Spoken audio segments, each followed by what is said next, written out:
की। ठीक है बच्चा, अब चलो बढ़ा जाए इससे आगे। तो देख बच्चा, अब हमारा टॉपिक इसके आगे है, एंटीना की बात करें बेटा हम लोग आज। अच्छे सुनना, इसी में क्वालिटी फैक्टर भी आएगा बेटा, है ना, ध्यान दे। देख बेटा, हम लोग बात करें आज एंटीना की। ठीक है बच्चा, तो देख बेटा, एंटीना की अगर हम बात करें, है ना, तो एंटीना एक्चुअली क्या है? एंटीना एक्चुअली क्या है बेटा? तो कहोगे एंटीना हमारा ट्रांसमीटर और रिसीवर दोनों का एसरी है बेटा। ये ट्रांसमीटर का भी एसरी है और रिसीवर का भी एसरी है बच्चा, है ना। क्या कहोगे? It is an accessory of transmitter, है ना बेटा, एज वेल एज रिसीवर। ठीक है, ट्रांसमीटर में भी लगा होगा बेटा और रिसीवर में भी लगा होगा। ठीक है बेटा, है ना। दूसरी बात क्या? ये एक एलसीआर सर्किट होगा बेटा। ये एलसीआर सर्किट होता है बेटा, है ना, जो कहाँ काम करता है? Works at resonance. ठीक है, रेजोनेंस पे काम करता है। ठीक है बेटा, है ना।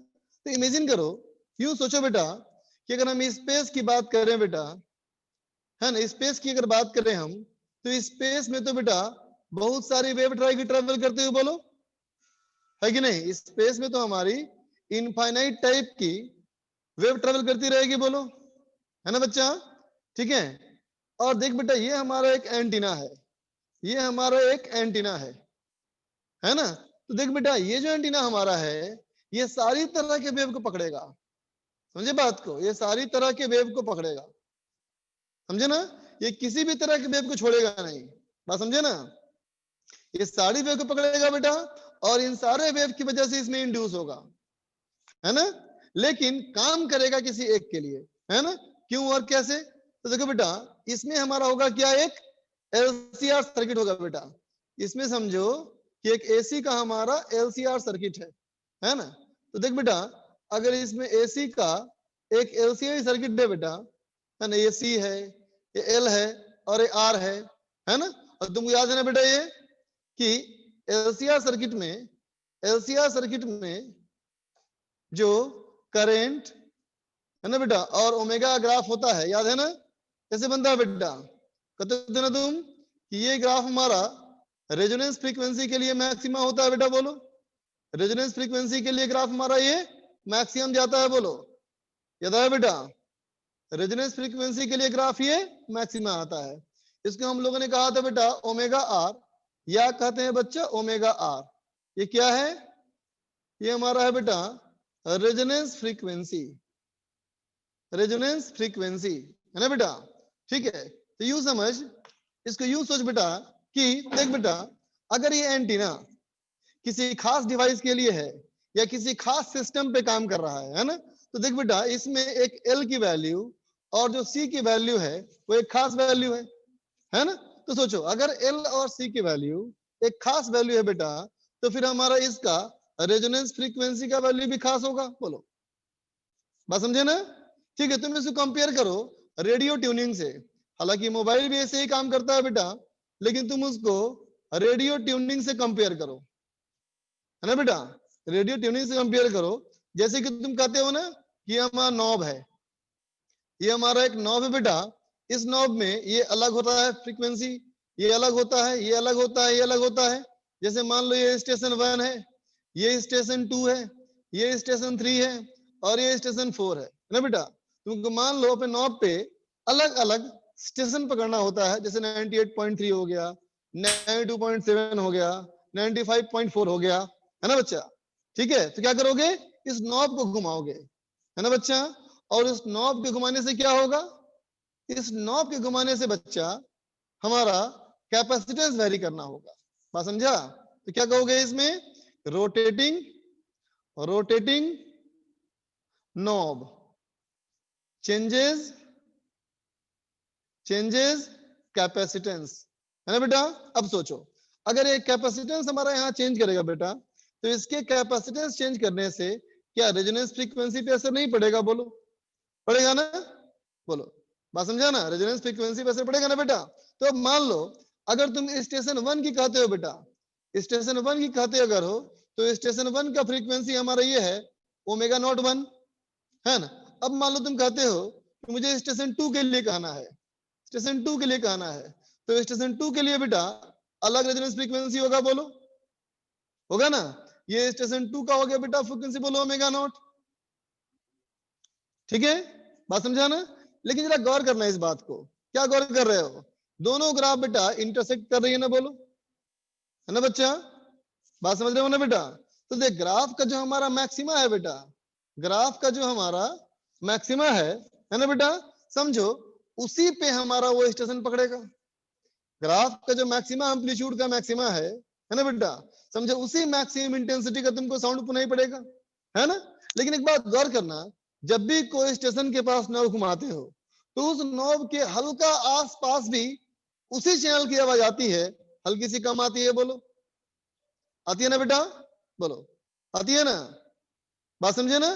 तो देख बेटा उसी चैनल की आवाज हल्की हल्की भी आती है, और घुमाते हो तो जब पूरा यहाँ पहुंचते हो, एग्जैक्टली ओमेगा 1 पहुंचते हो बेटा, है ना, या एग्जैक्टली ओमेगा 2 पहुंचते हो, है ना, तो तुम्हारा बेस्ट आता है, आवाज आती है, बोलो, है कि नहीं? वो आवाज तुम्हारी बेस्ट होती है। बात समझा ना? लेकिन सोच के देखो, कोई भी एक ग्राफ पढ़ के देखो बेटा, है ना, उस ग्राफ में बहुत सारी फ्रीक्वेंसी है बेटा, बोलो, जैसे कि मान लो अगर मैं पहले ग्राफ की बात करूं, है ना, तो देख पा रहे होगे इसमें इस वाले फ्रीक्वेंसी का भी होगा, इस वाले फ्रीक्वेंसी का भी होगा, इस वाले फ्रीक्वेंसी का भी होगा, इस वाले फ्रीक्वेंसी का भी होगा, इस वाले फ्रीक्वेंसी का भी होगा, बोलो बेटा, है ना? ठीक है, तो हम लोग बेटा इसमें एक फिल्टर का इस्तेमाल करते हैं, समझे? हम लोग इसमें एक फिल्टर का इस्तेमाल करेंगे, ठीक है? और वो फिल्टर कैसे काम करेगा? फिल्टर ये काम करता है बेटा कि एक मैक्सिमम फ्रीक्वेंसी, मैक्सिमम जो हमारा इंटेंसिटी है बेटा आई नॉट का करंट है ना, उसके 1/√2 तक के वैल्यू को कट ऑफ कर देगा, इसके नीचे वाले को क्या करेगा बेटा? कट ऑफ करेगा, है ना, और इस वाले रेंज को वो ट्रांसमिट करेगा, ठीक है? इस वाले रेंज को ट्रांसमिट करेगा, समझा? तो देख बेटा इस वाले रेंज को ट्रांसमिट करेगा, है ना, जिसको ट्रांसमिट कर रहा है ना, उसके अकॉर्डिंगली ग्राफ बना के देखो, है ना बेटा? तो क्या कहोगे कि मान लो बच्चा ये अगर हमारा ग्राफ आई है बेटा, और ये हमारा ओमेगा फ्रीक्वेंसी है, और ये ग्राफ का मेरा ये मैक्सिमा है किसी खास ओमेगा नॉट के लिए, किसी खास ओमेगा नॉट के लिए, है ना बेटा? तो इसके मैक्सिमम वैल्यू का वैल्यू हमारा क्या है? आई नॉट। इसका जो 1/√2 का फैक्टर होगा बेटा, है ना, वो क्या आएगा? ये कहोगे ओमेगा 1 और ये ओमेगा 2, बोलो बेटा, बात समझा ना? ठीक है, इसका मतलब जो इंटेंसिटी, जो करंट इससे पास किया, वो करंट कौन सा करंट है? तो कहोगे वो करंट हमारा ये वाला करंट है, बोलो, है ना, इसी की आवाज तुमको सुनाई पड़ती है, बोलो, है ना बेटा?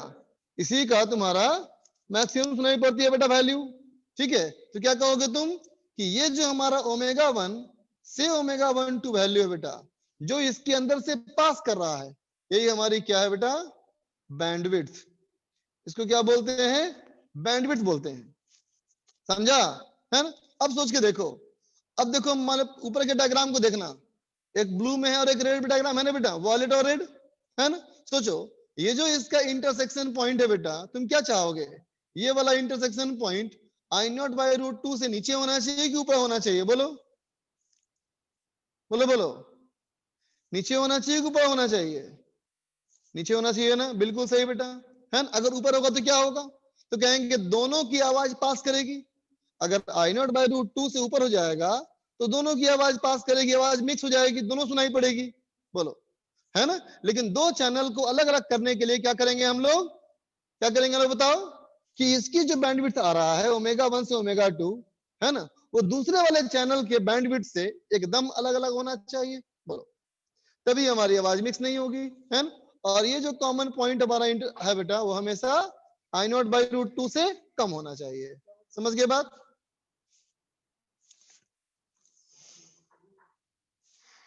क्लियर है बच्चा? आगे देखो, तो देख बेटा, ये जो हमारा बैंडविड्थ आया, ये जो हमारा बैंडविड्थ आया है ना बेटा, ठीक है, और ये जो हमारा आई नोट आया, ठीक, तुम क्या कहना चाहोगे? For a good quality of resonance, for a good quality of resonance, है ना, ठीक है, तुम क्या कहना चाहोगे? ये डेल्टा ओमेगा के बारे में क्या कहना चाहोगे? लो की हाई चाहिए? डेल्टा ओमेगा हाई कहना चाहोगे या लो कहना चाहोगे? हाई कहोगे बेटा तो बाकी अदर एक्सटेंशन से भी क्या होगा, अदर फ्रीक्वेंसी भी, अदर एक्सटेंशन से भी क्या होगा, ओवरलैप करेगा। बोलो बेटा, बात समझे ना? ठीक है ना?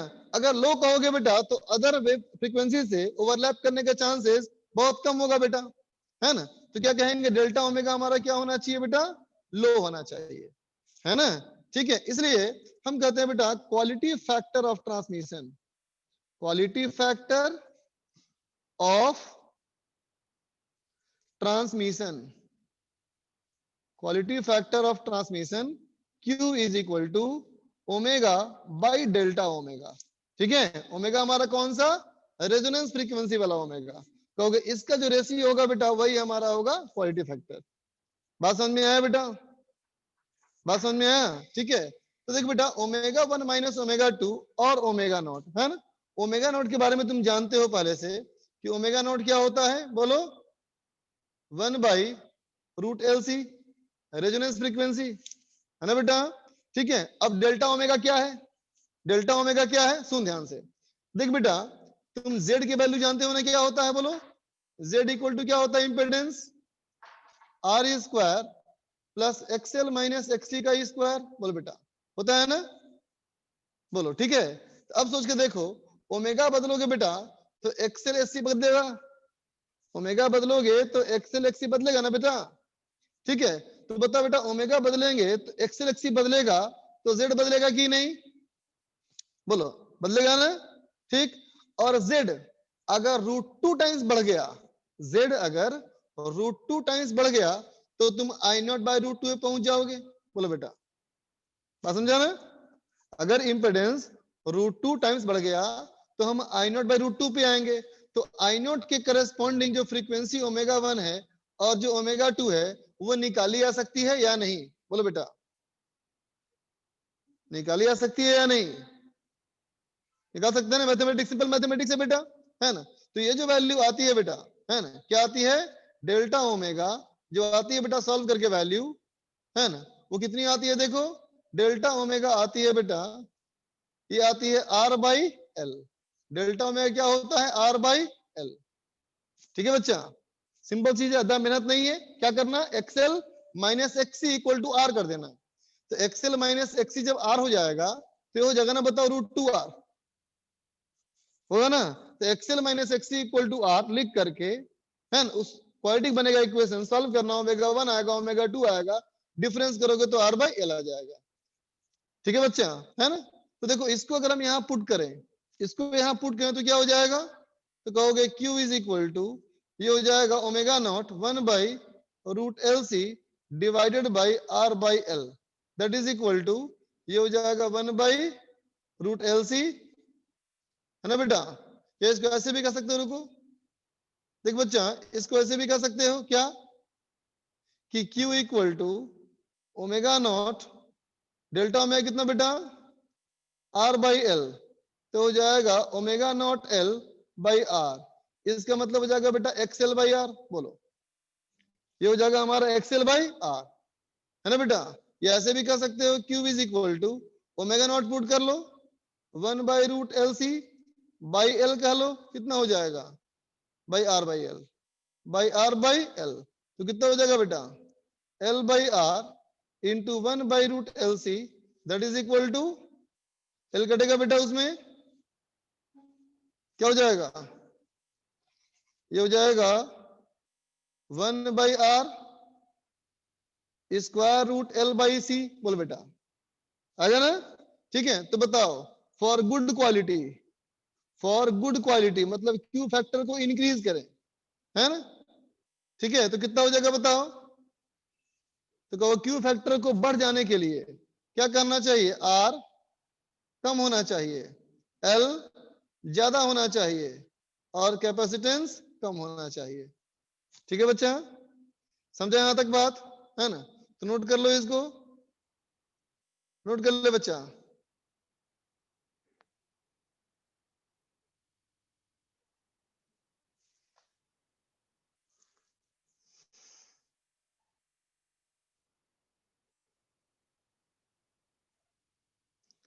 हाँ पीडीएफ भेज दूंगा मैं बेटा। मैं जूम क्यों करूं, तुम भी जूम कर सकता है बेटा, तुम खुद भी जूम कर सकते हो। फर्स्ट पॉइंट लिखा है मैंने, accessory of transmitter as well as receiver.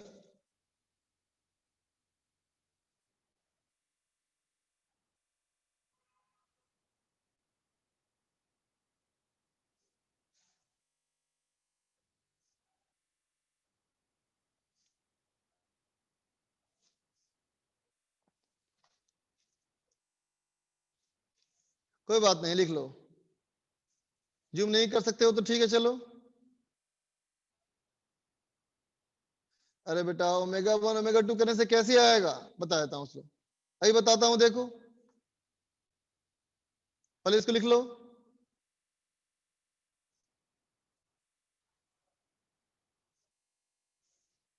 फटाफट लिख लो इसको।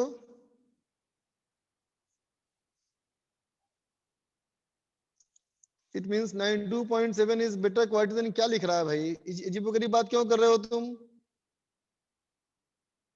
हर्ष बोलो बेटा क्या डाउट है? सर बोलो। डाउट ये है कि कल आपने जो चैप्टर पढ़ाया था ना ऑप्टिकल फाइबर से, तो मतलब वो कहते हैं वो ट्रांसमिशन, उसमें ना ऑप्टिकल फाइबर से जो वेव्स पास होती हैं वो एक बार में सिंगल वेव्स होती है, मल्टीपल वेव्स होती हैं? ऑब्वियस सी बात है बेटा, मल्टीपल होंगी ना। और फिर वो हमको सर क्या फ्रीक्वेंसी का रेंज चाहिए होता है ना, बताओ बेटा। हाँ हम तो फ्रीक्वेंसी क्या रेंज को पास कराते हैं ना बेटा उसमें से। हाँ ओके सर। तो फिर उसमें हम मल्टीपल वेव्स डालते हैं तो फिर तब ओवरलैप नहीं होता क्या? किससे ओवरलैप नहीं होता वेव्स। बेटा? ओवरलैप सुपरपोजिशन होता है, जब भी तुम जानते हो ना, पढ़े हो ना यस वेव्स सर। में, कि दो हाँ वेव्स आपस में सुपरपोजिशन। सुपरइम्पोज होती हैं तो एक नया वेव बनाती यस है सर। ना? लेकिन हाँ बच्चा अपना इंडिविजुअल एग्जिस्टेंस लूज नहीं करती है उसमें। ओके इंडिविजुअली भी एग्जिस्ट करती हैं, वो अलग भी हो सकती हैं। Okay sir. ठीक है, हाँ, और सर एक चीज और सिद्धिका पूछते बोल हैं, बेटा, बोलो। एंटीना जो जैसे उसमें दिखाया है वैसे मैं फोन्स पे क्यों नहीं लगा रहता फोन से भी आजकल? एंटीना है तुम्हारा, वो हिडन है, छुपा हुआ है अंदर। बट बाय द वे मैं पुराने एफएम जमाने के सुनने। फोन में होता था ना एंटीना, हाँ पुराने जमाने के फोन में एंटीना होता था ना बेटा। Yes sir. हाँ, तो अभी फोन में एंटीना होता है, बस अंदर छुपा हुआ है इसके अंदर। पर हमें एफएम बेटा सुनने के लिए फिर भी एंटी फोन वो ईयरफोन लगाना ही पड़ता है। हाँ, क्योंकि वो फिक्स फ्रीक्वेंसी का है ओके। ना, वो सर्किट को कनेक्ट करता है तुम्हारा। हम्म। जो लगाता हो ना ईयरफोन, तो सर्किट को हाँ जोड़ता है तुम्हारा, कहो तो काम करता है वो चीज। हाँ वो उसका एंटीना अलग है, तुम्हारा फोन का एंटीना अलग है, दो एंटीना उसमें कहो तो हमारे अंदर है। ओके। ठीक है, सिद्धिका बोल सर बेटा। ये डेल्टा ओमेगा सर आपने निकाला कैसे? ये जो ओमेगा 1 माइनस देख बेटा, ओमेगा 2 ये डेल्टा ओमेगा है क्या? हाँ बच्चा वही तो है। तो सर डेल्टा आपने ओमेगा जो अभी हमारा है ना, ये क्या है, ओमेगा 1 माइनस ओमेगा 2। कैसे आया, तो हाँ देखो सर वही। इस इक्वेशन में देख रही है बेटा, मैंने कहा था ना इम्पीडेंस का फॉर्मूला क्या होता है, क्या पढ़े वैसे है बताओ? इम्पीडेंस का फॉर्मूला ऐसे ही पढ़े थे ना बेटा, एलसीआर हाँ सर्किट सर। का। हाँ हाँ। Z equal to square root of R square plus XL minus XL XC minus XC square. का स्क्वायर। बोल बच्चा, यस पढ़े सर। हो ना? अब यस देखो सर। ये ओमेगा 1 ओमेगा 2 क्या है बताओ? तो कहोगे वो फ्रीक्वेंसी जब current I naught by root 2 होगा। बोलो, हेलो बच्चा कहाँ हो? अरे हाँ ना तो बोलो, म्यूट हो गई है। हेलो, हाँ सर वो सॉरी बैकग्राउंड नॉइज थोड़ी थी देख इसीलिए। Z इक्वल कितना होता है बच्चा? तो अगर करंट हमको 1/√2 होना है बेटा, इसका मतलब Z को होना पड़ेगा 1/√2। Yes sir. √2 बढ़ना पड़ेगा रूट ना, टू टाइम्स। बढ़ना पड़ेगा। तो इसको हाँ सर। √2 टाइम्स करने के लिए इसको R कर दें, हाँ हाँ सर, हाँ।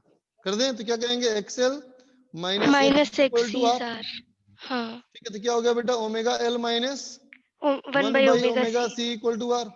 Yes sir. तो क्या बन गया बेटा, देखो तो, omega square L minus one हाँ।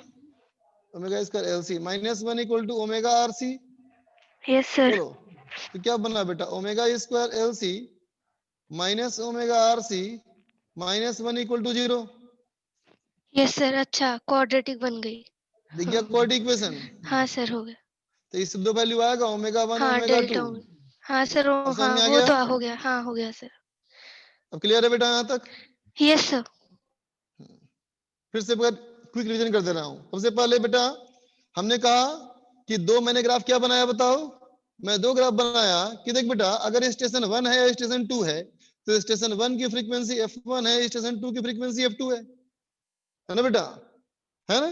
तो ये दो फ्रीक्वेंसी कौन सी है, ये दो फ्रीक्वेंसी हम कौन सी चाहते हैं, है ना।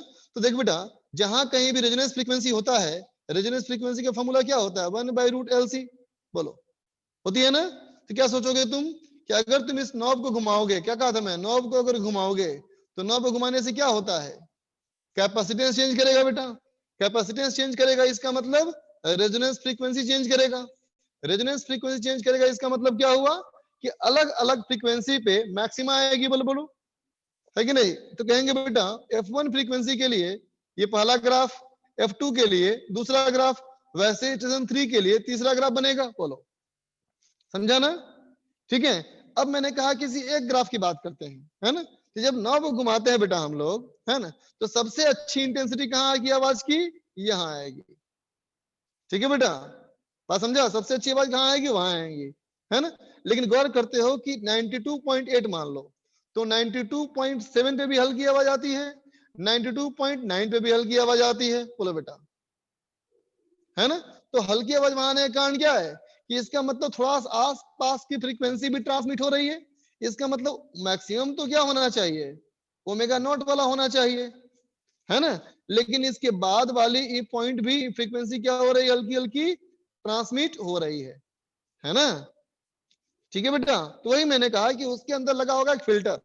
फिल्टर क्या करेगा कि I0/√2 मैक्सिमम करंट का 1/√2 इतनी तक की इंटेंसिटी को पास करने देगा करंट को, है ना, उससे कम वाले को पास करने नहीं देगा। तो इसके नीचे वाला फिल्टर हो जाएगा और जो येलो पर्सन है वही पास करेगा, है ना बेटा, बात समझा। तो जहां तक वो पास करेगा बेटा उसको हम बोलेंगे बैंडविड्थ। बैंडविड्थ क्या हमारा है, डेल्टा ओमेगा। डेल्टा ओमेगा क्या है, omega 1 minus omega 2, whereas omega 1 and omega 2 are the frequencies for which current is 1/√2। Clear, है ना। हम चाहते हैं बेटा अच्छा रेजोनेंस, अच्छा क्वालिटी फैक्टर, तो क्या करना चाहेंगे, बैंडविड्थ कम हो। कम से कम होगा बेटा बैंडविड्थ, तो दूसरे से इंटरफेयर करने का चांस बहुत कम होगा। इंटरफेयर करने का चांस बहुत कम होगा तो अच्छा परिणाम मिलेगा हमको। ठीक है बेटा, तो हमने कहा कि डेल्टा ओमेगा हमको लो चाहिए, है ना। तो क्वालिटी वेक्टर का फॉर्मूला बनाया गया कैसा, omega naught divide by del omega, है ना। तो ओमेगा नॉट इक्वल टू क्या, वही रेजोनेंस 1/√LC। अब बाकी सब देख लिया तुम तो बेटा, है ना, फॉर्मूला तुमको याद करना है। ठीक है, चलो आगे बढ़ते हैं बेटा। अब आते हैं modulation, modulation and its importance, है ना बेटा। मॉड्यूलेशन क्या है और इसकी क्या जरूरत है। दो बच्चे हेडलाइन दो, हेडलाइन दो बच्चे इसको, मॉड्यूलेशन और इसकी क्या जरूरत है। हर्ष बोलो।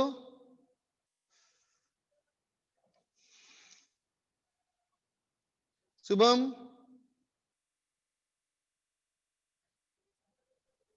हेलो सर, हाँ बोलो, आवाज आ रही है?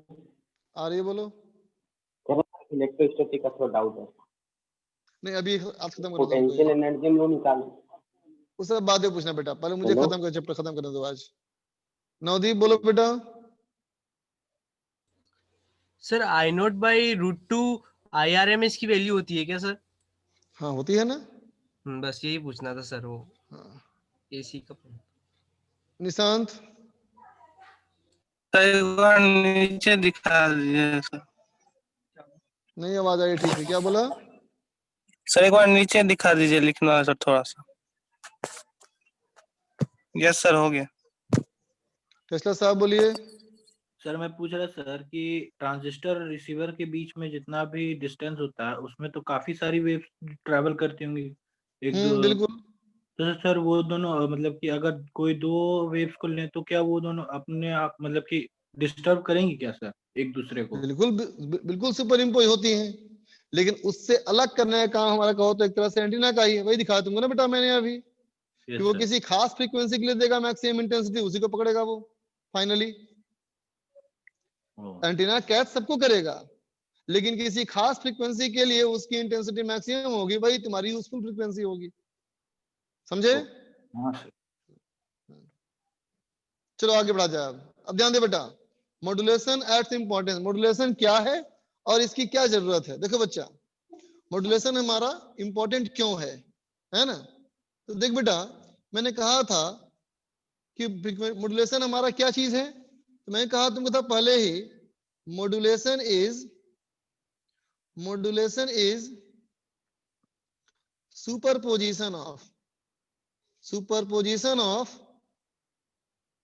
लो फ्रीक्वेंसी मैसेज सिग्नल वेव, है ना बेटा, टू with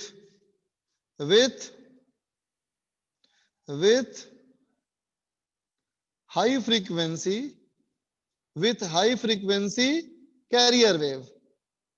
समझा? लो फ्रीक्वेंसी मैसेज वेव के साथ एक हम हाई फ्रीक्वेंसी का कैरियर वेव सुपर इम्पोज करा देते हैं, ताकि उसको लॉन्ग डिस्टेंस ट्रेवल कराया जा सके, है ना बेटा? ये तो मैटर है ही, लेकिन इसके साथ क्या क्या इंपॉर्टेंट है ना बेटा? क्यों हम मजबूर हैं मॉड्यूलेट कराने के लिए? ठीक है बेटा, ठीक। तो देखो बेटा, वाई मॉड्यूलेशन का बेसिक रीजन हमारा ये है बेटा कि लॉन्ग डिस्टेंस ट्रेवल करवाना है बेटा, है ना?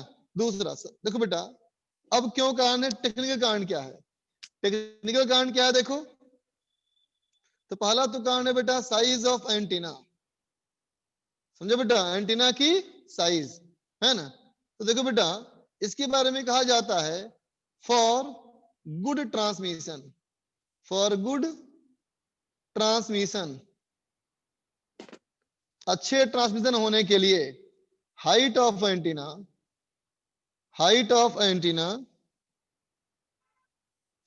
शुड बी,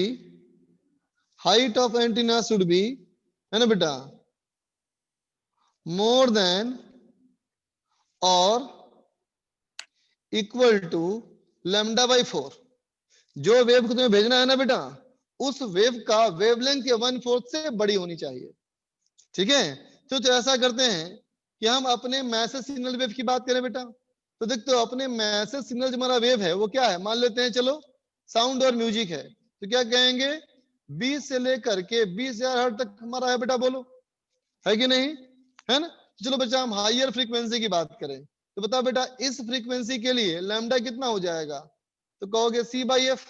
C कितना है बेटा, तो 3 × 10⁸ डिवाइडेड बाई 2 × 10⁴, ये आ गया बच्चा 15 किलोमीटर, है ना? अब खुद सोचो, क्या 15 किलोमीटर ऊंचा क्या लगा सकते हैं एंटीना? नहीं ना बच्चा, बहुत ज्यादा हो गया ना ये, है ना? तो क्या करेंगे, इसको हम दूसरे हाई फ्रीक्वेंसी के साथ सुपर इम्पोज करा देंगे, तो फ्रीक्वेंसी बढ़ेगा, फ्रीक्वेंसी इतना बढ़ेगा कि लैम्डा इतना छोटा होगा ताकि λ/4 एक प्रैक्टिकल वैल्यू आ सके। ठीक है बच्चा? दूसरी बात क्या हमारी इंपॉर्टेंट है इसमें बताओ? दूसरी बात हमारे इंपॉर्टेंट की पावर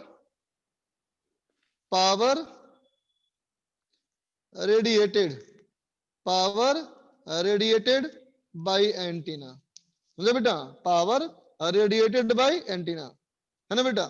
तो देखो बेटा, जितना अच्छा वो इमिट करेगा पावर, है ना बेटा, उतना अच्छा होगा सिग्नल हमारा, है ना? तो देखो बेटा, पावर जो हमारा होता है, पावर रेडिएट जो करता है ना बेटा, ये क्या होता है पावर रेडिएटेड, तो कहोगे P प्रोपोर्शनल टू L/λ का square, power proportional to L/λ का स्क्वायर, है ना बेटा?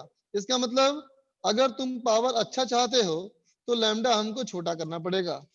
ठीक है बेटा, जहां पे एल क्या है बेटा, तो एल हमारा है लेंथ ऑफ एंटीना। ठीक है, और लैम्डा क्या हमारा है, वेवलेंथ। जितना अच्छा तुमको पावर चाहिए है ना बेटा, उतना हमारा क्या होगा, लैम्डा कम चाहिए, है ना। और लैम्डा कम चाहिए मतलब बेटा फ्रीक्वेंसी हाई चाहिए। बोलो बेटा, बात समझा ना। ठीक है, अच्छा तीसरी बात हमारी क्या है, तो मैंने कहा बेटा टू मेनी यूजर्स, है ना। बताओ, अब तुम्हारे टू मेनी यूजर्स हैं, है ना। अब सुनना, अभी तुमको बताया था कुछ देर पहले मैंने रेडियो वाले में कि पहले स्टेशन में और दूसरे स्टेशन में, है ना बेटा, फर्स्ट स्टेशन में और सेकंड स्टेशन में क्या होना चाहिए, कोई फ्रीक्वेंसी या गैप होना चाहिए। बोलो, बताया था ना, पहले चैनल में और दूसरे चैनल में फ्रीक्वेंसी या गैप होना चाहिए। बोलो, गैप क्यों होना चाहिए बच्चा,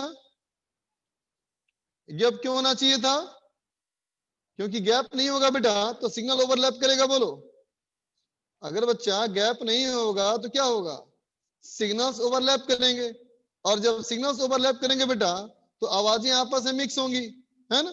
और उस मिक्सिंग ऑफ साउंड से बचने के लिए हमारा क्या जरूरी है, बताओ।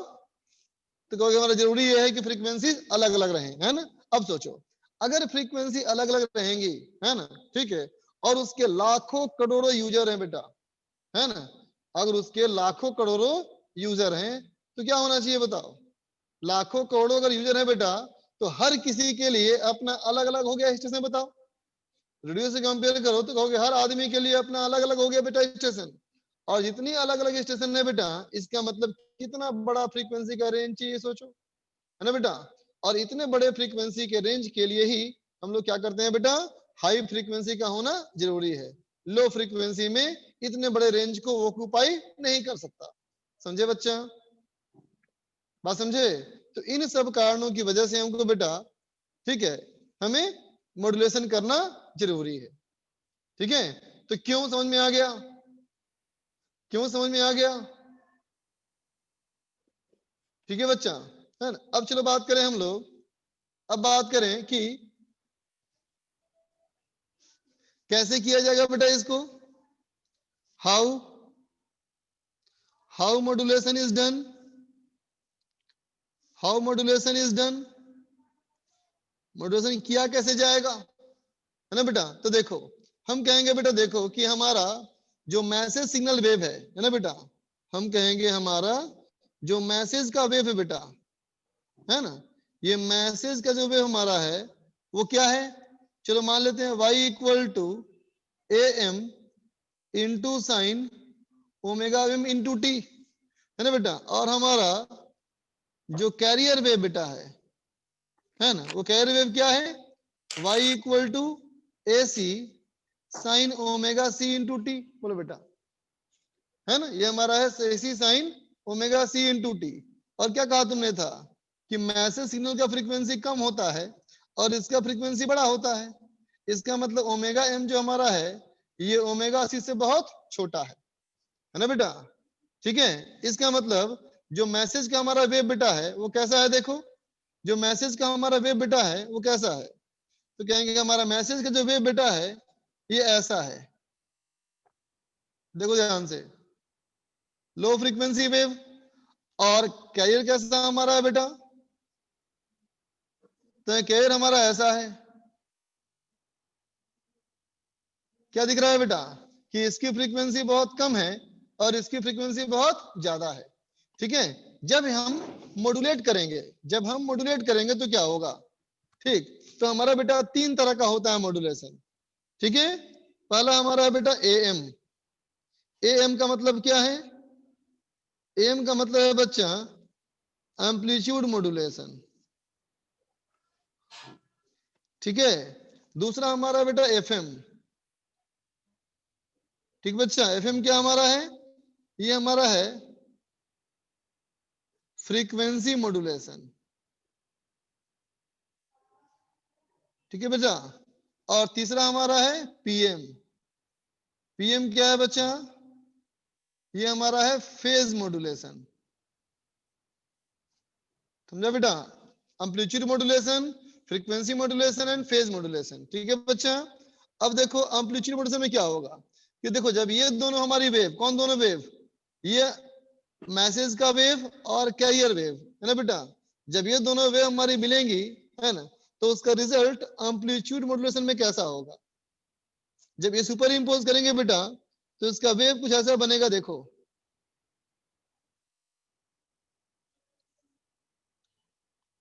इसका रिजल्टेंट वेव जो है बेटा ये कुछ ऐसे बनता है। ये हुआ एम्पलीट्यूड मॉड्यूलेशन, ये हमारा हुआ बच्चा एम्पलीट्यूड मॉड्यूलेशन। ठीक है, ये हमने एम्पलीट्यूड को मॉड्यूलेट किया, समझा। अब अगर बेटा फ्रीक्वेंसी मॉड्यूलेशन, इसमें क्या होगा देखो, इन दोनों के सुपर इम्पोज करने से क्या बनेगा देखना, इसमें हमारा ऐसे बनेगा, गौर करना।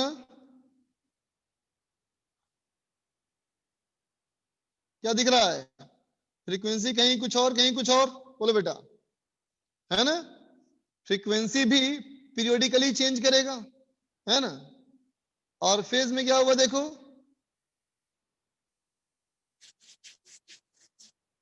देखो ये हमारा मान ले बच्चा ऑसिलेशन है ना, अब यहां से अचानक चेंज हो गया फेज, हमारा ये अचानक चेंज कर गया फेज, बोलो, है ना। लेकिन ये फेज चेंज कैसा करेगा, तो कहेंगे बेटा सडन नहीं करेगा, है ना, सडन नहीं, फेज मॉड्यूलेट हो गया। अचानक क्या होगा फेज हमारा, अचानक हमारा फेज 0 से पाई हो जाएगा बच्चा, अचानक हमारा फेज 0 से पाई हो जाएगा, बात समझा। ठीक है, तो देख बेटा जो भी यहाँ चेंज होगा, ये सारे चेंज जो हमारे क्या होंगे बेटा, पीरियोडिक चेंज होंगे, सारे चेंज होंगे बच्चा ये पीरियोडिक होंगे, है ना। Amplitude, frequency and phase modulation. ठीक बच्चा, है ना। अब चलो बात करें इन तीनों में, मैं पहले वाले की बात करता हूं एम्पलीट्यूड मॉड्यूलेशन की, है ना, इसी का ही थोड़ा सा न्यूमेरिकल एस्पेक्ट है बेटा, है ना, तो इसी की बात की जाए। तो देख बच्चा, अब बात करें हम लोग एएम की। एम क्या था, ये बच्चा एम्पलीट्यूड मॉड्यूलेशन, है ना। इसमें क्या होगा, तो देखो बेटा हम कहेंगे मान लो मैसेज सिग्नल पे हमारा क्या था, Y M equal to A M sine omega M into T, Y C हमारा क्या है बेटा, A C sine omega C into T. ठीक है बेटा, अब जब ये सुपर इम्पोज होंगी, अब जब ये सुपर इम्पोज होंगी, है ना बेटा, तो क्या कहोगे, ऑन सुपरपोजिशन, ऑन सुपरपोजिशन, जब ये सुपर इम्पोज होंगे बेटा तो बन जाएगा y बराबर Y M plus Y C. सुनना ध्यान से, तो देख बेटा जिस तरह से हम लोग पहले का वेव पढ़े थे, क्या पढ़े थे वेव, तो कहेंगे पहले था बेटा सिंपल y1 प्लस y2, बोलो, तो A M sine omega M T plus A C sine omega C into T, बोलो बेटा, है ना। तो देख बेटा जो तू पहले का वेव पढ़ा था, जो तू पहले का वेव पढ़ा था, है ना, वो सिंपल y1 प्लस y2 का ट्रिग्नोमेट्री यूज किया था, है ना बेटा।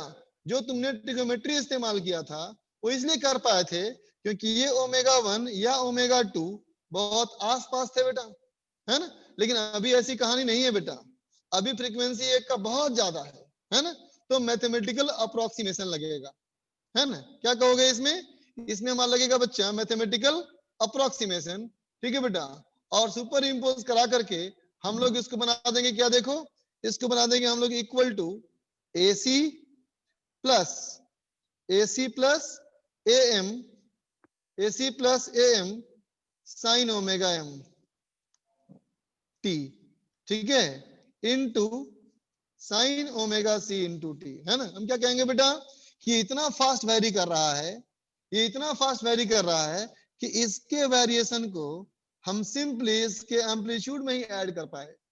ठीक है बच्चा, तो क्या हो जाएगा, ये AC यहां से कॉमन ले लोगे, है ना, तो क्या हो जाएगा, तो कहेंगे AC अगर कॉमन ले लिया जाए तो क्या बनेगा, ये बन जाएगा 1 plus AM by AC sine omega M into T into A C sine omega C into T.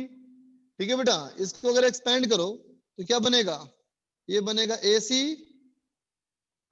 Sign omega C T, है ना बेटा, प्लस प्लस इसको लिख दिया मैंने, ये जो बीच में टर्म आया ना बेटा, ये जो मेरा टर्म आया है इसको लिख दिया मैंने म्यू।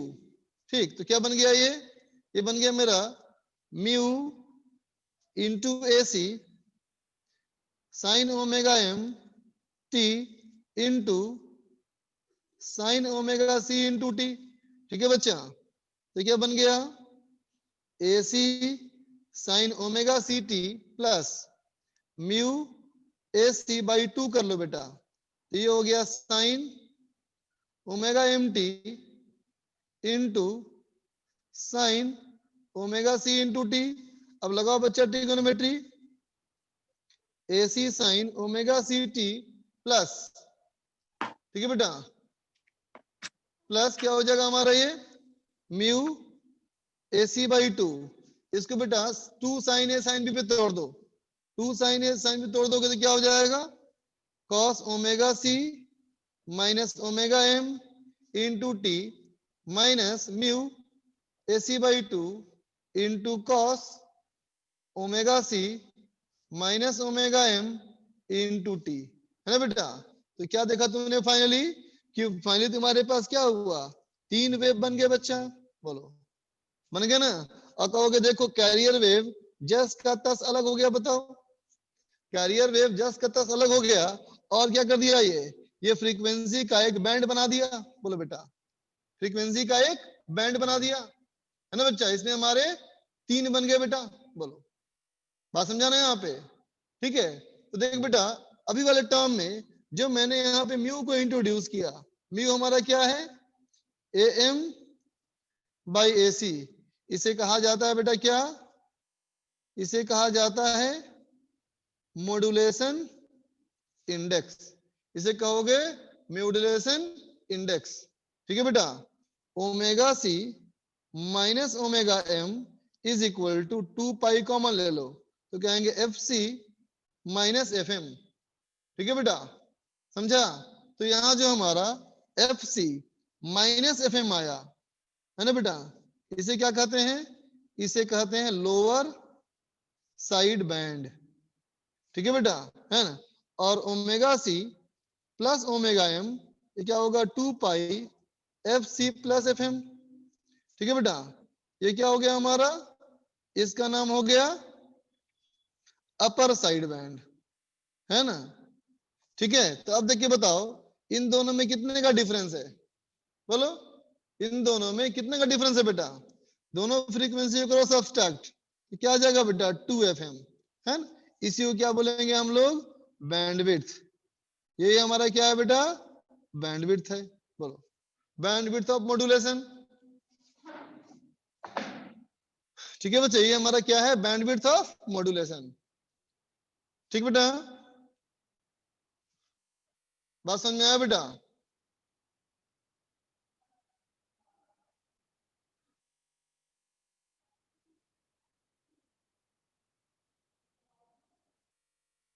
बोलो शुभम। सर ऊपर प्लस छूट गया वहां। कहाँ पे, अच्छा इसमें प्लस था ना, ये सॉरी ये प्लस था, हाँ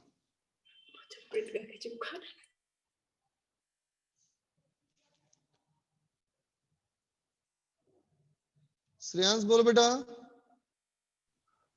सर वहाँ पे 4 पाई FM होगा ना, कहाँ बच्चा, ये बैंडविड्थ जो आपने लिखा है लास्ट में डिफरेंस लेके, नहीं फ्रीक्वेंसी का डिफरेंस बेटा, ये जो मैंने नाम दिया ना अभी, ये जो मैंने साइड बैंड का नाम दिया है, ये सिर्फ इसका नाम दिया है बेटा, अच्छा अच्छा, यस सर, ठीक है।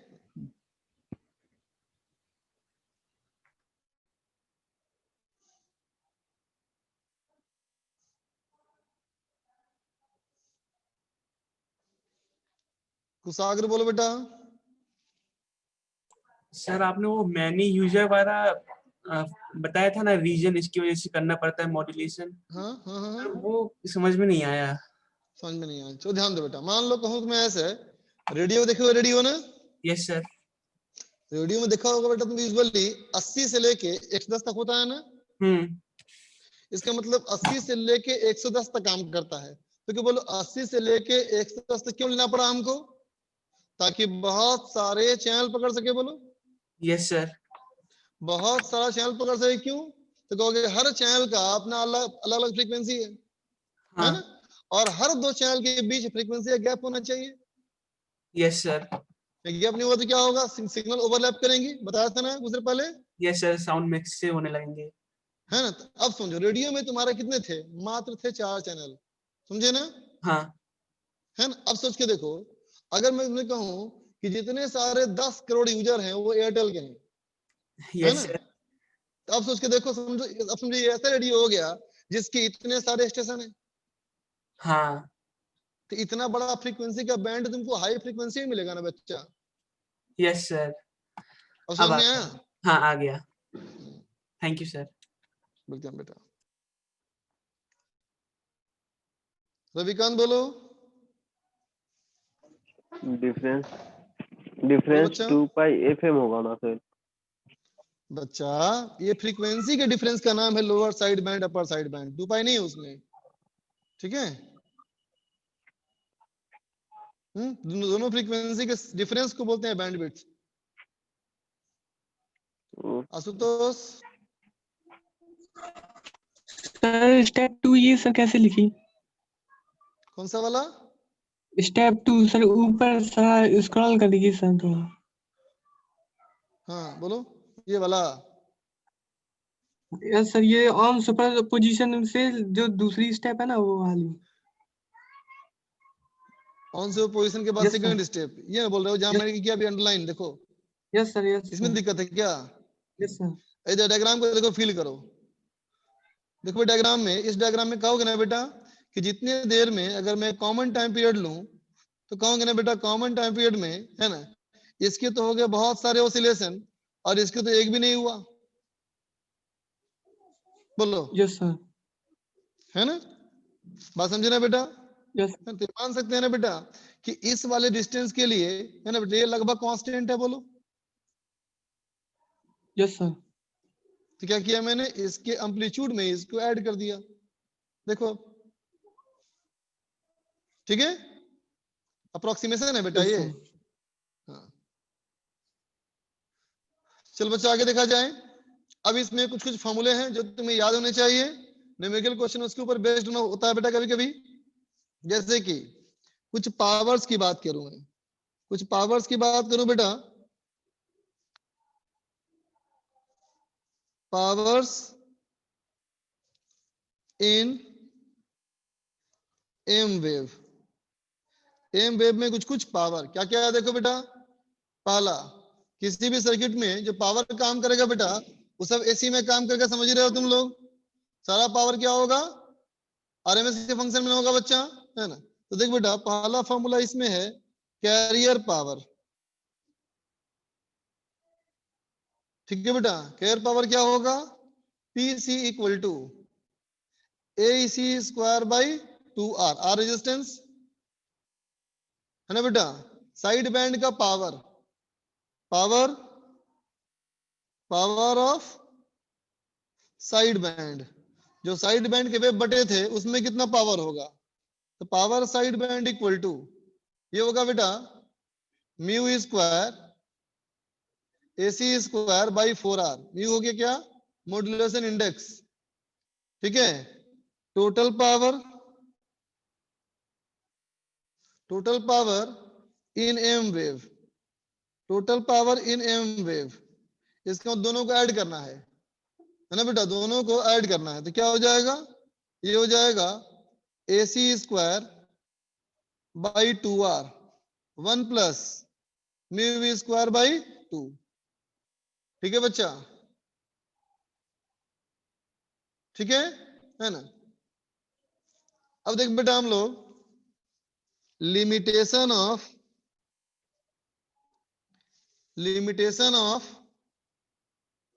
एम्पलीट्यूड मॉड्यूलेशन, है ना। एम का लिमिटेशंस क्या है, मतलब ये अच्छा नहीं है ना। ये अच्छा क्यों नहीं है, ये अच्छा क्यों नहीं है, बोलो ये अच्छा क्यों नहीं है। ये तुमको यहां दिखेगा डायग्राम में, इस डायग्राम में देख पा रहे हो बेटा कि इसका जो रिजल्टेंट वेव है बेटा, इसका जो रिजल्टेंट वेव है, इसका एम्पलीट्यूड कांस्टेंट है या वेरिएबल है, बोलो बच्चा। इसका एम्पलीट्यूड कांस्टेंट है कि वेरिएबल है, वेरिएबल है बेटा। एम्पलीट्यूड वेरिएबल अगर है, इसका मतलब बेटा इंटेंसिटी वेरिएबल है, बोलो है कि नहीं। और इंटेंसिटी वेरिएबल होगा तो क्या होगा, आवाज अच्छी नहीं आएगी ना बेटा, बोलो। इंटेंसिटी अगर वेरी करते रहेगी आवाज की तो अच्छा ट्रांसमिट नहीं माना जाएगा ना, बोलो, है ना। लेकिन इसमें देखो क्या दिख रहा है, फ्रीक्वेंसी में क्या दिख रहा है, एम्पलीट्यूड हमारा कांस्टेंट है। पीएम में क्या दिख रहा है, एम्पलीट्यूड कांस्टेंट है, बोलो, है। इसलिए हम लोग एफएम और पीएम को ज्यादा प्रेफर करते हैं इन कंपैरिजन टू एम, समझे बेटा। तो हमारा इसमें कमी क्या रह गई, तो कहेंगे देखो इसमें क्या हो गया बेटा, हमारा पहला कमी क्या है, तो कहेंगे पहला कमी ये है कि इसका नॉइजी रिसेप्शन है ना बेटा, नॉइजी रिसेप्शन है ना। बहुत सारा पावर चला जाता है किसमें, वेस्टेज, लो एफिशिएंसी, इसकी एफिशिएंसी भी काफी कम होती है बेटा, है ना। ठीक है, ये हमारा बहुत छोटे वोल्टेज पे काम करता है, small operating range, small operating range, ठीक है बेटा। चौथा, हालांकि वो पहले वाले से ही हो गया, इसका संबंध पहले वाले से ही है, poor audio quality, audio quality इसकी अच्छी नहीं आएंगी, है ना बेटा, बात समझ गया ना। जबकि फ्रीक्वेंसी मॉड्यूलेशन में क्या है कि पावर हमारी आती है बच्चा कांस्टेंट, है ना। ठीक है, अब मैं कहूं बच्चा कि फ्रीक्वेंसी मॉड्यूलेशन क्यों चाहिए, तुमको समझ में आ गया होगा। तो अगर मैं कहूं बेटा फ्रीक्वेंसी मॉड्यूलेशन, तो देखो बच्चा फ्रीक्वेंसी मॉड्यूलेशन का बेनिफिट क्या है, बोलो। सबसे पहला क्या है बेटा, कांस्टेंट रहेगा बेटा इसका एम्पलीट्यूड, बोलो इसका हमारा एम्पलीट्यूड कांस्टेंट रहेगा, है ना बेटा। ठीक है, और फ्रीक्वेंसी इसकी चेंज करेगी, फ्रीक्वेंसी इज चेंजिंग,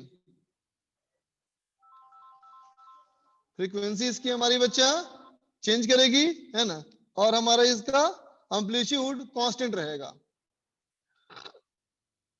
समझे बच्चा, है ना। ये बात समझ ही गया कि मेन क्या करना हम लोग को है बच्चा।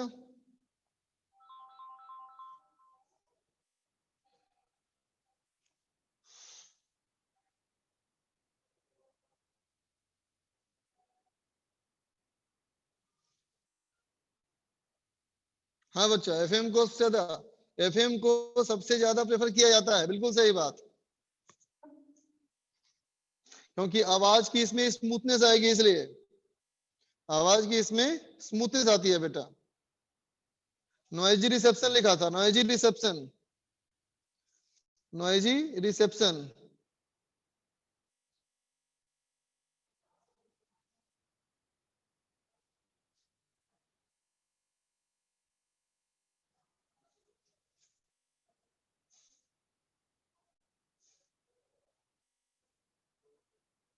अबे रिसेप्शन मतलब एक्सेप्टेंस, साउंड जो रिसीव होगी, साउंड जो रिसीव होगी।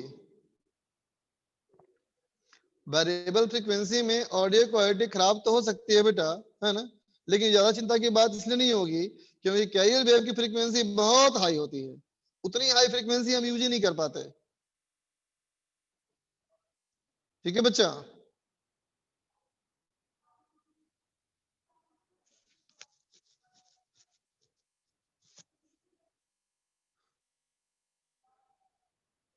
अंकित बोलो बेटा। सर अभी जो आपने ग्राफ बनवाया था उसमें आपने बताया कि ओमेगा 1 माइनस ओमेगा 2 बैंडविड्थ होता है, और सर फिर कहाँ बाद पे, में सर जो यहाँ शुरुआत इसमें, में ग्राफ बना, हाँ ये अरे सर वो यहाँ तो पर एंटीना था रे पगले, वो तो सिर्फ एंटीना की बात हो रही थी। अच्छा, यस कि सर, एंटीना कैसे काम करता है। Okay sir.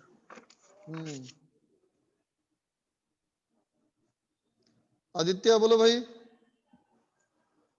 लिखा आदित्य का हैप्पी बर्थडे है, प्लीज विश हिम। आदित्य को सब हैप्पी बर्थडे बोलो भाई। Happy birthday. एपी बोलो भाई। सर वो आपने थोड़ी देर पहले साइड बैंड किससे बोला था, एक बार फिर से बता दीजिए। फिर से बोलो बेटा, बता कौन सा वाला सर आपने थोड़ी देर पहले साइड बैंड बोला था ना। है? क्या है? Lower side band, upper side band लिखा है ना यहाँ देखो। अच्छा अच्छा, यही वाले साइड बैंड, ठीक है sir, okay thank you sir.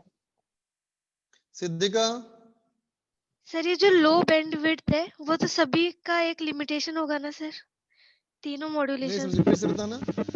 Sir ये जो आपने अभी लिखा है ना लिमिटेशंस में, लो band width, limitations, sorry small operating range जो आपने लिखवाया। हाँ वोल्टेज रेंज हुआ बेटा ये। अच्छा तो सर अगर फ्रीक्वेंसी का भी तो होगा ना, फ्रीक्वेंसी रेंज। फ्रीक्वेंसी रेंज के बारे में किसी का नहीं है। तुम जैसा वेव भेजोगे वैसा ही फ्रीक्वेंसी रहेगा ना बच्चा। अच्छा सर एक चीज और, जब हम बहुत ज्यादा हाई फ्रीक्वेंसी यूज करेंगे तो हो सकता है ना कि हमारी हियरिंग कैपेसिटी से ज्यादा हो जाए, तो डी तो मॉड्यूल। रहेगी, लेकिन हाँ दो वेव है, एक कैरियर वेव है और एक मैसेज वेव है। तो ये भी कैरियर वेव हमारे काम का नहीं, उसका पर्पस सिर्फ ले जाना वहां से है, मेन हमारा है मैसेज वेव। हाँ सर। वो तो लो फ्रीक्वेंसी है, जो हम सुनते हैं वही फ्रीक्वेंसी है वो तो। हाँ तो हमें एक डीमोड्यूलेटर भी लगाना पड़ेगा ना। हाँ बिल्कुल, तो वेव ये को भी मॉड्यूलेट भी करवाना पड़ेगा, डीमॉड्यूलेट भी करना पड़ेगा। अच्छा सर ठीक। जो एंटीना हमारा होगा ट्रांसमीटर के पास, वो मॉड्यूलेट करने में हेल्प करेगा। जो एंटीना होगा रिसीवर के पास, वो डीमॉड्यूलेट करने में हेल्प करेगा। अच्छा सर ठीक है। ठीक है बच्चा, तो चलो बच्चा इसके इतने ही थ्योरेटिकल एस्पेक्ट्स इतने ही है ना। बस I suggest to you all, सारे बच्चे एक बार एनसीईआरटी बुक्स रीडिंग मार लेना, एनसीईआरटी बुक्स रीडिंग मार लेना, और कुछ कुछ डाटा वगैरह होगा बच्चा उसको याद कर लेना। ठीक है बच्चा, बात समझ में आई सबको? तो ये चैप्टर हमारा खत्म बेटा, कंप्लीट कहानी मेरी तरफ से कंप्लीट। लेकिन एक बार जरूर एनसीईआरटी रीडिंग मारना, डाटा याद कर लेना। ठीक है बच्चा, ये नोट्स तुमको भेज दूंगा मैं, है ना बच्चा? डिस्कस कर दूं आगे, जो होमवर्क दिया हुआ था डिस्कस कर दूं या छोड़ दूं? अरे कुछ बोल दो।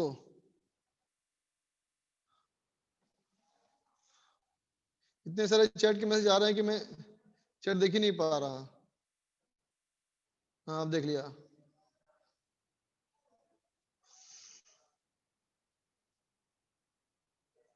अगर कोटा आना है तो कोई हॉस्टल खुला है क्या?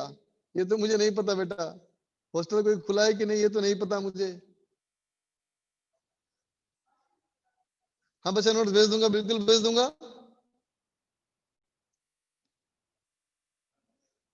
चलो जो टाइम बच्चा थोड़ा सा है 15 मिनट का, वो कर लेते हैं डिस्कस।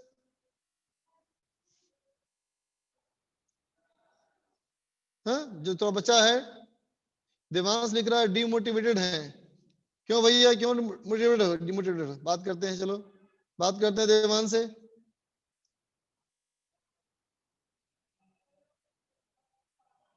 बोलो देवांश, कैसे हो तुम? सर बैकलॉग के कारण सर समझ में नहीं आता है सर, क्या करूं क्या नहीं करूं। देखो सारे बच्चों को साथ दिक्कत होगी, ऐसा लगता होगा कि बैकलॉग ज्यादा है, यहाँ चैप्टर छूटा है, वो चैप्टर छूटा है, कैसे पूरा करें, क्या पूरा करें, है ना? फिर में लगता होगा तुमको कि अगर ये चैप्टर छूटा है तो इन सबको कवर करने में बहुत समय लगेगा, है ना? हाँ तो देख बच्चा, ऐसे नहीं करने का। तुम लोग क्या करो बेटा, डीबीपी उठाओ।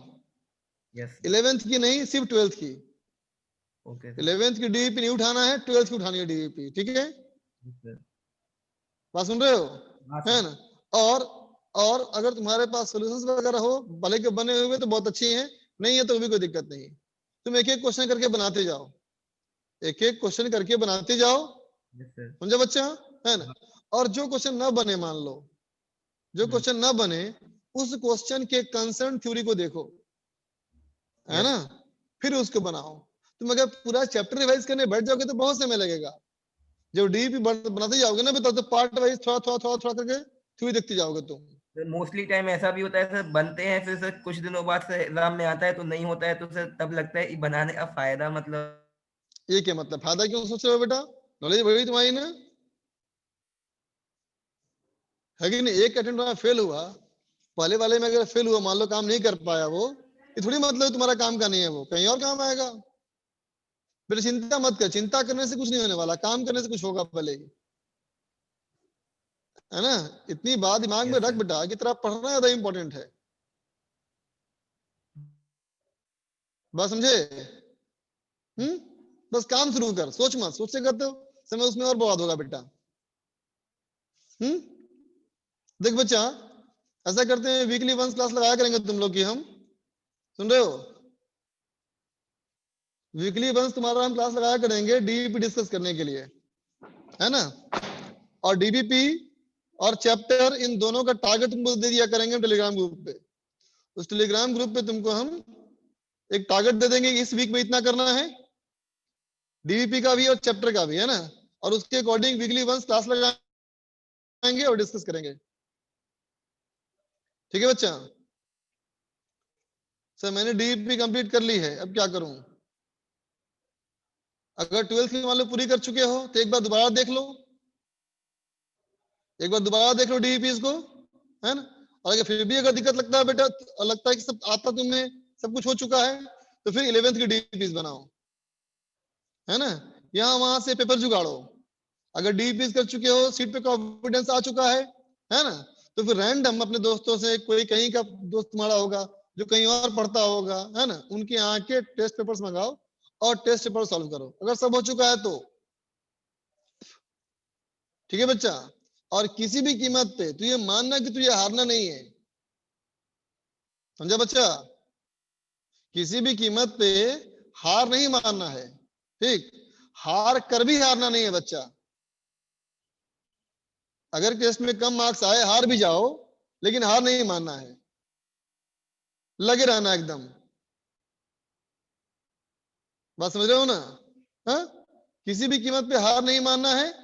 एग्जाम में कम नंबर अगर आए तो उसको ढूंढो, कम नंबर क्यों आ रहे हैं, काम करना शुरू करो। अभी भी 2.5-3 महीने है बेटा, है ना। ये 2.5 महीनों में भी अच्छा काम हो सकता है ना। अरे मान के चल यार, है ना। जीवन में सब कुछ पा लेना, है ना बेटा, सबके नसीब में नहीं होता, है ना। बहुत लोग ऐसे भी होते हैं कि जितना वो सोचते हैं ना, उससे कहीं ज्यादा पाते हैं। मेरी बात समझ में आई? तुम जीवन में क्या चाहते हो वही मिले, जरूरी नहीं है बेचा, है ना। उससे अच्छा ही मिल जाए तो भी चलेगा, है कि नहीं। बस काम करते रहो, कुछ ना कुछ अच्छा हो ही जाएगा। मेहनत करते रहो, काम करते रहो, अच्छा हो ही जाएगा, ठीक है। चलो थोड़ा सा डिस्कस कर लें, अभी हमारे पास 10 मिनट का समय है, थोड़ा सा कर लेते हैं डिस्कस।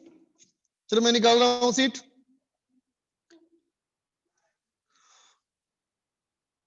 चलो बेटा निकाल, सीट निकाल।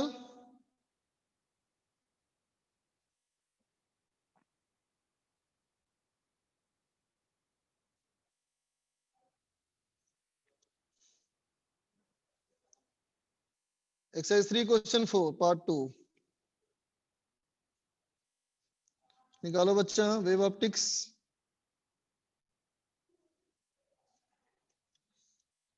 हाँ बेटा बना दूंगा, मैं वीडियो बना दूंगा। स्ट्रेटजी का मतलब रिवीजन प्लानिंग का बना दूंगा वीडियो। चलो देखो आगे बढ़े बेटा हम लोग। एक्सरसाइज 3 पार्ट 2 क्वेश्चन 4, है ना।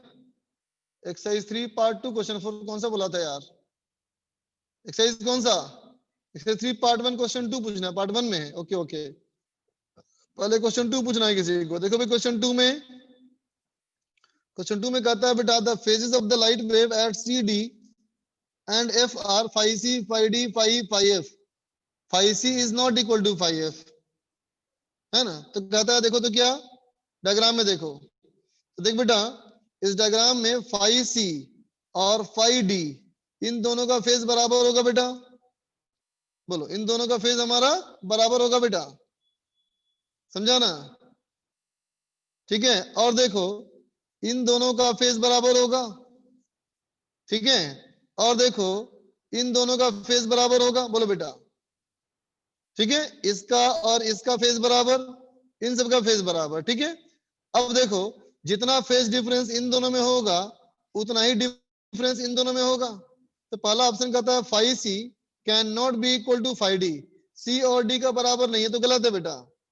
बी कहता है five D can be equal to five, five D can be equal to five E, नहीं हो सकता, नहीं हो सकता क्योंकि वो अलग अलग वेव फ्रंट्स है बेटा, ये भी हमारा गलत।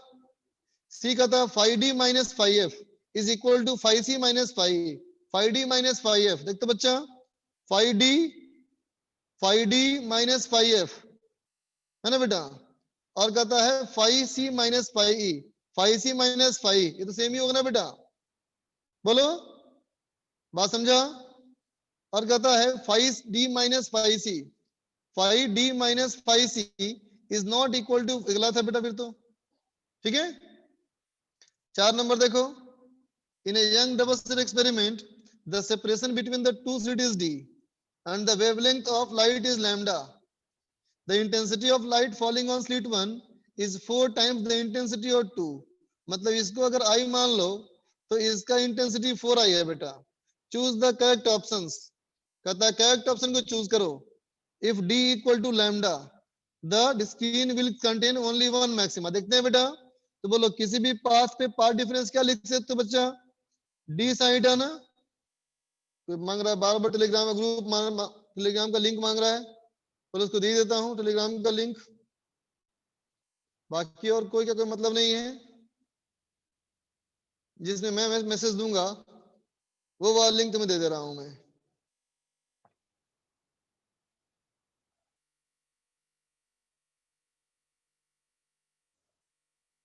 ये टेलीग्राम का लिंक, टेलीग्राम का लिंक दे दिया मैंने। चलो आगे देखो, क्वेश्चन देखो बेटा, पहला सवाल कहता है बेटा, पहला सवाल कहता है देखो, डेल्टा एक्स अगर डी sin ईटा हो तो बताओ बेटा डेल्टा एक्स का मैक्सिमम वैल्यू क्या होगा, मैक्सिमम वैल्यू होगा बेटा हमारा डी, है ना, और डी हमारा कितना है लैम्डा, है ना, कब होगा जब theta equal to pi by 2 होगा, है ना बेटा, थीटा पाई बाई 2 का मतलब क्या हुआ इन्फिनिटी, इन्फिनिटी, और ये सेंट्रल मैक्सिमा है ना बेटा, तो लैम्डा का मतलब हुआ फर्स्ट मैक्सिमा यहाँ बनेगा, फर्स्ट मैक्सिमा यहाँ बनेगा, सेंट्रल मैक्सिमा बीच बनेगा, है ना बेटा। तो कोई फ्रिंज अगर इनफाइनाइट बन रही है बेटा, इसका मतलब वो नहीं बन रही है, बोलो है ना, इसका मतलब वो नहीं बन रही है, समझ रहे बेटा। बेटा इतना बार लिख दिया क्या मैसेज तुम लोग, बेटा चिंता मत करो, मैं टेलीग्राम ग्रुप में गाइडेंस देता रहूंगा, है ना बेटा, ध्यान दो। अब देखो बी क्या कहता है, क्या अगर लैम्डा बेटा डी लैम्डा और 2 लैम्डा के बीच में है, डी अगर लैम्डा और 2 लैम्डा के बीच में है बेटा, तो इस contains one more maxima beside the central maxima will be observed on the screen, है ना बेटा। अगर कहता है d का वैल्यू लैम्डा और 2 लैम्डा के बीच में है, तो लैम्डा से बड़ा है ना बेटा, लैम्डा से बड़ा है, इसका मतलब इधर एक और मैक्सिमा आने का चांस है, तो कम से कम एक तो आएगा ही आएगा ना, बोलो ये भी सही है। Intensity of light falling on slit 1 is reduced so that it becomes equal to intensity at 2. The intensity of observed dark fringes and bright fringes will increase. देख बेटा अगर दोनों की इंटेंसिटी सेम कर दोगे, है ना, तो मिनिमा का इंटेंसिटी 0 हो जाएगा बेटा, जबकि पहले मिनिमा का 0 नहीं था, इसका मतलब ये गलत है, फिर तो घट गई ना बेटा इंटेंसिटी। अगर इंटेंसिटी इंक्रीज कर दें फिर सेम कर दें तो ये भी गलत, जब जब दोनों का सेम करोगे बेटा तब तक हमारा हो जाएगा, ठीक है। अंशुल डोंट वरी, मैं लिख दूंगा। कुछ को पूछना है क्वेश्चन नंबर 8, असद को पूछना है 5 देखो,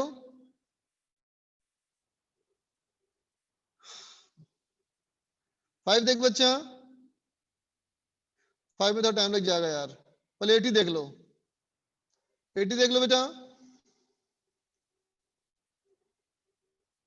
तो 5 में सी ओनली पूछना है खाली असद को, कोई चलो बस ठीक है। देखो भाई देखो, कहता है mu minus 1 into T lambda by 2। तो देखो बेटा, अगर मैं कहूँ सेंट्रल मैक्सिमा पे, है ना, सेंट्रल मैक्सिमा कहूँ अगर, तो पी नॉट हो गया हमारा। तो इस वाले केस में मैं कहूँ बेटा delta X at P naught, delta X at P naught कितना हो जाएगा part difference, mu minus 1 into T.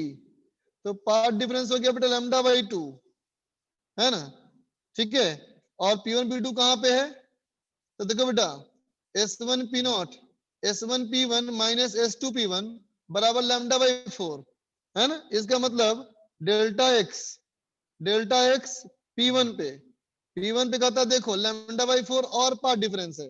तो पहले तो ये पाथ हमारा ये था बड़ा बेटा, देखो ये वाला पाथ ही बड़ा होगा, ये वाला पाथ छोटा होगा।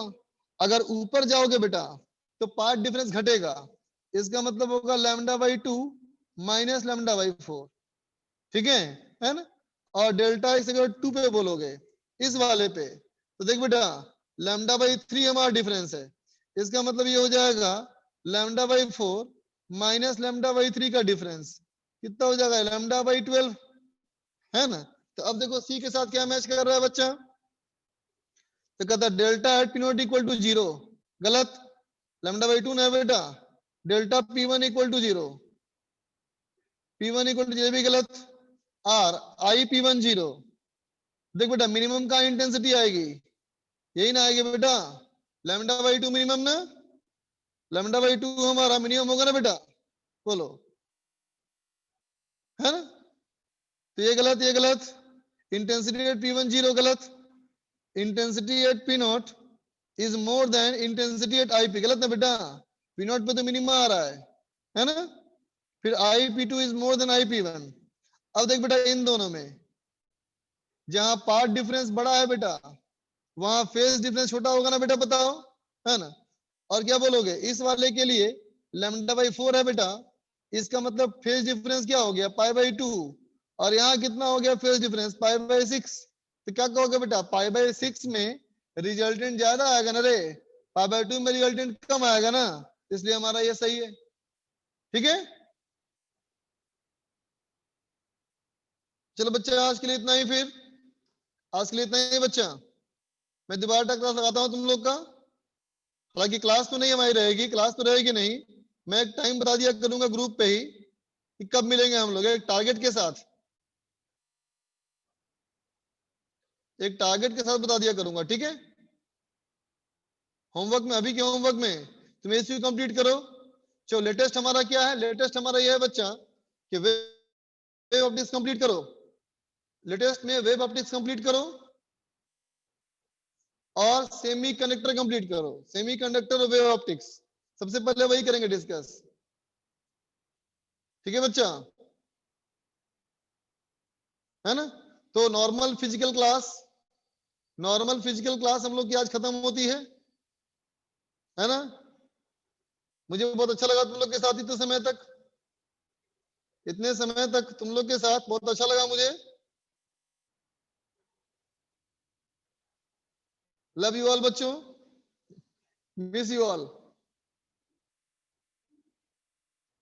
चल बच्चा फिजिकल क्लास हो या ना हो, साथ में हूं तुम्हारे, बिल्कुल साथ हूं मैं, तुम जब तक कि तुम्हारा जेई एडवांस का एग्जाम ना हो जाए तब तक मैं तुम्हारा साथ हूं, है ना। जब तक जेई एडवांस का तेरा एग्जाम ना हो जाए तब तक मैं तुम्हारे साथ हूं, कम से कम मिनिमम, बाकी तो आगे जीवन बहुत बड़ा है, ठीक है। चल बाय बच्चा, जीवन में सब लोग बहुत अच्छा करो, बहुत मेहनत करो, जितने तुम लायक हो जीवन में उससे कहीं ज्यादा तुमको मिले। बाय बच्चा, खुश रहो हमेशा।